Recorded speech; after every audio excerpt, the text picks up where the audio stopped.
Delhi liquor policy కేసును సరైన ఆధారాలు లేవని కొట్టేసింది రౌస్ అవెన్యూ కోర్టు. ఊహాగానాల ఆధారంగా సీబీఐ అధికారులు కేసు నమోదు చేశారని ఆగ్రహం వ్యక్తం చేసింది.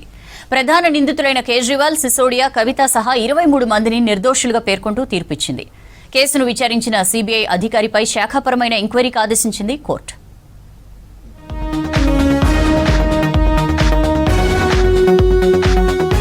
ఢిల్లీ లిక్కర్ పాలసీ కేసులో కీలక పరిణామం చోటు చేసుకుంది. లిక్కర్ పాలసీలో అవినీతి జరిగిందంటూ సీబీఐ పెట్టిన కేసును ఢిల్లీ రౌస్ అవెన్యూ కోర్టు కొట్టేసింది. దీంతో ప్రధాన నిందితులైన ఢిల్లీ మాజీ సీఎం, ఆప్ చీఫ్ అరవింద్ కేజ్రీవాల్, మాజీ మంత్రి మనీష్ సిసోడియాకు బిగ్ రిలీఫ్ దక్కింది. అలాగే ఇదే కేసులో ఆరోపణలు ఎదుర్కొంటున్న మాజీ ఎమ్మెల్సీ, తెలంగాణ జాగృతి చీఫ్ కవిత సహా మొత్తం 23 మందికి క్లీన్ చిట్ లభించింది.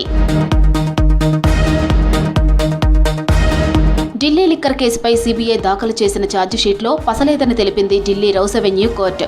నేరం చేసినట్లు సరైన ఆధారాలు లేవంటూ నిందితులందరిపై నమోదైన కేసులు కొట్టివేసింది.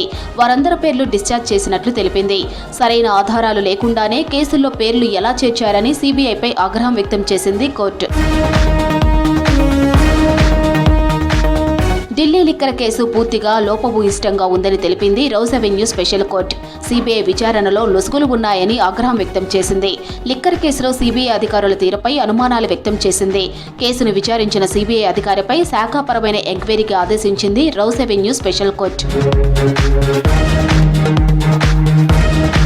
కేవలం ఊహాగానాల ఆధారంగా లిక్కర్ కేసు నమోదైందని తెలిపింది కోర్టు. ఛార్జిషీట్లోని ఆరోపణలకు ఆధారాలు సమర్పించడంలో సీబీఐ పూర్తిగా విఫలమైందని చెప్పింది.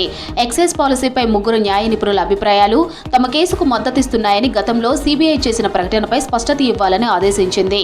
మరోవైపు రౌస్ అవెన్యూ కోర్టు తీర్పును సవాలు చేస్తూ ఢిల్లీ హైకోర్టును ఆశ్రయించారు సీబీఐ అధికారులు.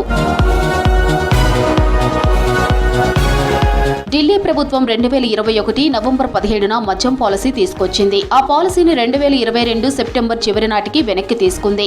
ఈ మధ్యలో మద్యం విధానంలో పలు అవకతవకలు జరిగాయని, ఆప్ నేతలు మనీ లాండరింగ్ పాల్పడ్డారంటూ ఆరోపణలు వచ్చాయి. లైసెన్సుదారులకు సహకరించి లబ్ధి పొందినట్లు సీబీఐ, ఈడీ సంస్థలు చెప్పాయి. దీనిలో భాగంగా ఢిల్లీ మాజీ సీఎం కేజ్రీవాల్, మాజీ డిప్యూటీ సీఎం సిసోడియా, కవిత సహా పలువురిని అరెస్ట్ చేశారు అధికారులు. ఆ తర్వాత వారంతా బెయిల్పై బయటకొచ్చారు.